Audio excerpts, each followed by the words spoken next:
Samantala, konting tiis pa sa mga residente ng Barangay Napo sa Lanao del Norte dahil abutin pa ng 2 linggo bago ma-repair yung tulay sa kanilang lugar. May live report si Dano Tingkungko. Dano? Jiggy, gaya nga ng nasabi mo, pinipigilan ng masamang panahon ang pagkumpune sa Larapan Bridge sa Barangay Napo dito sa bayan ng Limonan sa Lanao del Norte. Mahalaga ang tulay na ito, lalo't ito ang nagdurugtong sa Lanao del Norte at sa Zamboanga Peninsula. Dahil stranded ang mga sasakyan na pipilitang maglakad sa putikang daanan at sumakay ng bangka ang ilan para makatawid. Kalbaryo para sa tulad ng isang mamang nakilalang namin paralisado ang paa at kailangan akayin para makakilos at makatawid. Kaya ang mga mangingisda hindi rin naman makapalaot dahil sa nakataas na gale warning sa kalapit na dagat. Ginawa na lang itong negosyo yung tinutukoy natin na pagtatawid gamit ang mga bangka.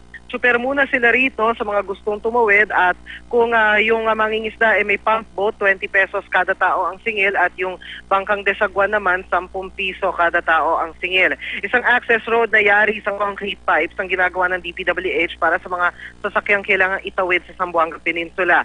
Nauna nang sinabi ng ahensya sa atin na sa loob ng 7 araw mula nung bumigay yung tulay nung Lunes ng hapon o Lunes ng gabi, mabubuo ang temporary bridge mula nang bumigay ito. Pero dahil sa sama ng panahon, Jiggy, kahit kumpleto sila sa materyales sa tauhan, baka raw abutin ito ng hanggang 2 linggo. Napipilitan daw ang ahensyang pansamantalang ihinto ang pagkakabit ng mga piyesa ng Belly Bridge, lalo't delikado sa mga trabahador ang dulas ng daanan dulot ng ulan at posibleng pagkawala ng balanse dulot naman ng malakas na hangin.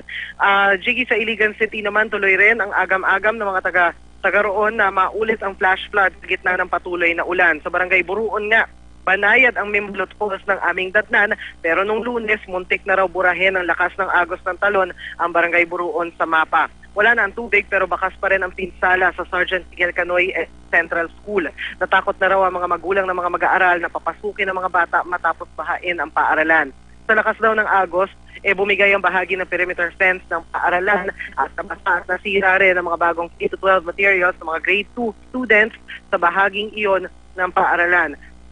Ngayon na walang estudyante, Jiggy, abala mga guro sa pagsalba ng mga nabasang libro. Samantala, ang 22 pamilya ng mga pansamantalang tumutuloy sa Ubaldo de Laya Elementary School sa Barangay Ubaldo de Laya, yan pa rin ay sa Iligan City, hatian naman sa espasyo sa pagitan ng mga evacuee at mga estudyante. Pero ngayong araw, wala pang kalahati dun sa mga estudyante ang pumasok. Ayon sa principal ng paaralan, kung hindi tumigil o lumakas palalo ang ulan, gagawa na raw nila ng paraan para tuloy pa rin ang klase nang hindi na de-displace ang mga biktima. Jiggy. Maraming salamat, Dano Tingkungko.